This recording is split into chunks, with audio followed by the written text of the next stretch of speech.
खबर तक पर आप सभी का स्वागत है।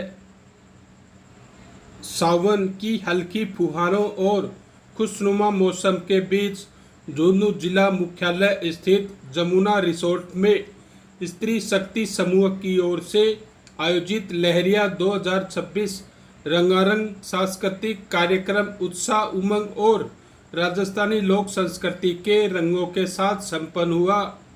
कार्यक्रम के मुख्य प्रायोजक आलम ज्वेलर्स रहे, जबकि अभिनंदन गारमेंट सहित अन्य सहभागियों ने भी आयोजन को सफल बनाने में महत्वपूर्ण भूमिका निभाई। कार्यक्रम में शहर सहित आसपास के ग्रामीण क्षेत्रों से बड़ी संख्या में महिलाओं ने पारंपरिक लहरिया साड़ी, लहरिया लहंगा चुन्नी, सूट और अन्य राजस्थानी परिधानों में भाग लेकर सावन की सांस्कृतिक छटा बिखेर दी। आपको बता दें कि पारंपरिक स्वागत के साथ शुरू हुए आयोजन में हल्की बारिश के बीच जयपुर के प्रसिद्ध डीजे की धुनों पर महिलाओं ने जमकर नृत्य किया। फ्लोर डांस इन लहरिया कार्यक्रम का मुख्य आकर्षण रहा, जिसमें महिलाओं की सामूहिक प्रस्तुति ने पूरे माहौल को उल्लास से भर दिया। इसके साथ ही फन गेम्स, सांस्कृतिक गतिविधियां और मनोरंजक प्रतियोगिताओं ने भी सभी का भरपूर मनोरंजन किया। आयोजन में सावन के पारंपरिक रीति रिवाजों को भी विशेष स्थान दिया गया। पीहर आई बेटियों और पहली तीज मना रही नई नवेली बहुओं को राजस्थानी परंपरा के अनुसार सिंजारा देकर सम्मान किया गया। महिलाओं ने पारंपरिक झूलों का आनंद लिया और सावन थीम पर बनाए गए सेल्फी पॉइंट पर भी यादगार तस्वीरें खिंचवाई। स्त्री शक्ति समूह की ललिता राठौड़ ने जानकारी देते हुए बताया कि लहरिया कार्यक्रम पिछले 9 वर्षों से लगातार आयोजित किया जा रहा है। इसी पहल से प्रेरित होकर स्त्री शक्ति महिला संस्थान की स्थापना की गई, जिसका उद्देश्य केवल मनोरंजन नहीं बल्कि राजस्थानी संस्कृति, लोक परंपराओं और पारिवारिक मूल्यों का संरक्षण एवं संवर्धन है। उन्होंने कहा, आज की नई पीढ़ी कई पारंपरिक रीति रिवाजों से दूर होती जा रही है। ऐसे आयोजनों के माध्यम से बच्चों और युवाओं को सिंधारा, झूला, तीज और अन्य सांस्कृतिक परंपराओं से परिचित कराया जाता है। पहली तीज मनाने वाली बहुओं का सम्मान कर उन्हें परिवार और समाज से अपनापन देने की परंपरा इस आयोजन की विशेष पहचान भी बन चुकी है। देखिए, ये जो लहरिया का प्रोग्राम यहाँ पे हम आज कर रहे हैं, इसकी परंपरा कम से कम 9 साल पुरानी है। 9 साल से हम इस प्रोग्राम को कर रहे हैं। इसी प्रोग्राम से इंस्पायर होकर हमने एक कल्चरल प्रमोशन हेतु कि बहुत सारे एनजीओज होते हैं, पर कल्चरल प्रमोशंस के जो है वो हमने अपना फर्स्ट एम मानकर अपना एक स्त्री शक्ति महिला संस्थान जो है एक एनजीओ हमने स्टैब्लिश किया है। शायद सब लोगों को नहीं पता होगा, इसलिए लोगों में थोड़ी सी ये विचार भेद है कि ये औरतें सारे दिन नाच गाने के काम ही करती रहती हैं। ऐसा कुछ नहीं है। हमें कल्चरल प्रमोशन को सबसे पहला अपना टास्क माना है। दूसरा ये है कि इस प्रोग्राम में हम जो एक्टिविटीज़ कर रहे हैं वो हम बहुत सारी ट्रेडिशंस, हम धार्मिक रीति रिवाजों नहीं पर वो ट्रेडिशंस जो आजकल के बच्चे जानते नहीं है, जानना चाहते हैं, इंजॉय करना चाहते हैं, उन सबसे बच्चों को यहाँ पर अवगत करा रहे हैं। मेरी बहू की इस बार जो है पहली तीज है और हर साल हम जितनी भी हमारे यहाँ प्रोग्राम में बच्चियाँ बहुएँ जो भी आती हैं जिनकी पहली तीज होती है, उनकी बहुत ही रीति रिवाज से हम पहले तो सिंजारे करते हैं। सिंजारे में उसके लाड़ चाव करते हैं, उसको हम सब मिलके झूला झुलाते हैं, उसको लाड़ प्यार करते हैं। वो जो बच्चियाँ पहली बार आई है झुंझुनू की ज़मीन पर, उसको इतना प्यार मिलता है। यहाँ आकर वो ये कहती है कि झुंझुनू में और भी हमारी रिश्तेदार हैं, वो शादियों के आना चाहती हैं। इतनी खुशी की बात है। मेरी बहू की जितने भी फ्रेंड्स हैं, कजन्स हैं, वो कहते हैं कि आपकी जैसी सास चाहिए और ऐसा ससुराल चाहिए, क्योंकि मेरी सारी फ्रेंड्स इतने लाड़ लड़ाती है ना मेरी बहू को। और सबसे पहले शुरुआत हुई थी हमारी पूजा और चंचल से, तो वो भी इतनी खुश रहती है ना।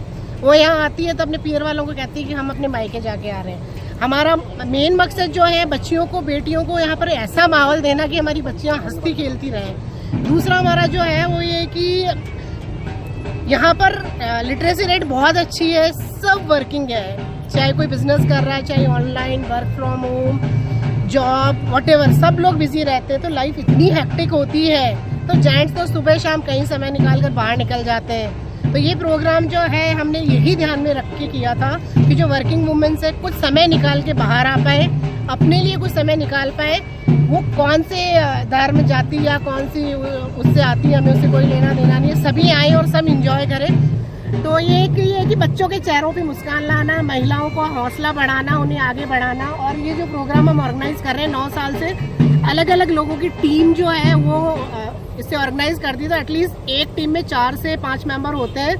तो हर साल हम 5 लीडर्स भी तैयार करें कि इस तरह की अपनी जो इवेंट्स है वो ऑर्गेनाइज कर सके, अपने फैमिली के फंक्शंस है एटलीस्ट वो कॉन्फिडेंटली है वो ऑर्गेनाइज कर पाए। समा गणिसा टीम स्त्री शक्ति की ओर से लहरिये 2026 में आप सबका स्वागत है। हम यहाँ तीज का उत्सव बहुत उत्साह से मना रहे हैं। ये मेरी पहली तीज है, जैसा कि आप देख रहे हैं मौसम भी बहुत सपोर्टिव हो रहा है। आइए हमारे साथ इस लहरिये फंक्शन का आनंद लीजिए। आप सब देख सकते हैं हम सब कितने सुंदर लहरिये में बहुत ही हंसी और खुशी के साथ अपना त्यौहार मना रहे हैं। लहरिये का प्रोग्राम जैसे कि मैम ने आपको बताया बहुत शानदार रहने वाला है। और जितनी भी यहाँ पे मौजूद मेरी प्यारी प्यारी बहनें हैं, बहुत सुंदर सुंदर सबने ड्रेसें पहनी हैं और इस प्रोग्राम को सफल बनाने के लिए हमारे साथ हैं स्त्री शक्ति ऑर्गेनाइजेशन की तरफ से। हम लोग हर साल उत्सव का माहौल इतना खूबसूरत बना देते हैं कि हम इतनी खूबसूरती से तीज मनाते हैं, इतनी खूबसूरती से हम डांडिया भी ऑर्गेनाइज करते हैं। तो हमारे झुंझुनू की सब महिलाएं सज धज के आई हैं और सावन के इस हरियाले मौसम में लहरिये का उत्सव मनाने के लिए आई हैं। पर थोड़ी सी विडंबना है कि कुछ सामाजिक संस्थान जो हैं वो यहाँ ऑब्जेक्शन कर रहे हैं हमारे कोई पोस्टर को लेके, कुछ स्पॉन्सर्स को लेके। तो वो मुझे बहुत ही अजीब लग रहा है। हमारा जो झुंझुनू है वो गंगा जमनी तहजीब के लिए जाना जाता है। मैं तो बचपन से देखती आई हूँ, मैं इंदिरा कॉलोनी में ही रहती थी, तो वहाँ पे जब दुर्गा पूजा होती थी तो चौकीदार जी सबसे पहले आते थे चंदा देने के लिए। उसका कभी किसी ने विरोध नहीं किया। पर हम महिलाएं कुछ आगे बढ़ के क्यों कर लें, हम अपने आप से कुछ प्रोग्राम क्यों ऑर्गेनाइज कर लें। मुझे इतना आश्चर्य हो रहा है कि लोग कैसी सोच रखते हैं। अगर जो मुस्लिम भाई है ना वो अगर घोड़ी बाजा लेके नहीं आएंगे तो हमारे दूल्हे सजेंगे बाराती। ये जो हम पीले ओढ़ते हैं ना ये और बांधनी ये ओढ़ते हैं, इनकी जो चुनरी की बूंदी बांधते हैं वो मुस्लिम महिलाएं बांधती हैं। तो क्या हम ओढ़ना छोड़ देंगे? और जब हम दुल्हन बन के आती हैं घर में पहली बार, और जब जच्चा बनती है तो जो हमें चूड़ा पहनाने आती है ना वो मणियारी आती है। वो कौन है पता है? वो मुसलमान है। हमारा झुंझुनू हमारा भारत ऐसा कभी था ही नहीं जिसमें इस तरह की चर्चा हो। तो कुछ अजीब बातें हो रही हैं, कलेक्ट्रेट तक गए हैं, कुछ न्यूज़पेपर्स में डाल रहे हैं, ज्ञापन दे रहे हैं। एक बहुत खूबसूरत प्रोग्राम है, महिलाएं एंजॉय कर रही हैं, खुद अपने दम पे प्रोग्राम ऑर्गेनाइज कर रही हैं, सजावट कर रही हैं। तो मुझे है ना इसमें मुझे सामाजिक संगठन की बजाय किसी व्यक्ति विशेष की ओछी मानसिकता नजर आती है, जो नहीं चाहते कि स्त्रियां जो हैं वो आनंद कर सके। हम ऐसा नहीं है कि हम सिर्फ नाच गाने ही करते हैं, हम ब्लड डोनेशन कैंप भी करते हैं, हम एजुकेशन को लेकर भी जो लड़कियां पढ़ने में बहुत अच्छी है उनको भी हम मदद करते हैं, मेडिकल कैंप्स लगाते हैं, पौधारोपण करते हैं। और न जाने कितने ही प्रोग्राम है जो हम महिलाओं को रोजगार देते हैं, सिलाई है, कितना प्रोग्राम करते हैं। मैं एक एक शब्द बोलूँ तो कम है वो सब। तो उनके जो ऐसे है ना जो दकियानुसी लोग हैं, जो जिनका दिमाग है ना जो संकुचित है, वो इस तरह की बातें करते हैं। उनको हजम नहीं होता कि महिलाएं इतना कुछ कर कैसे लेती हैं। तो मैं किसी सामाजिक संगठन को कोई दोष नहीं दे रही हूँ, उनको मेरा ये मैसेज देना चाहती हूँ कि आपको अपनी बहन बेटियों को उत्साहित करना चाहिए कि बहनों तुम करो कार्यक्रम, हम तुम्हारे साथ हैं। इसको हिंदू मुस्लिम का रूप नहीं देना चाहिए।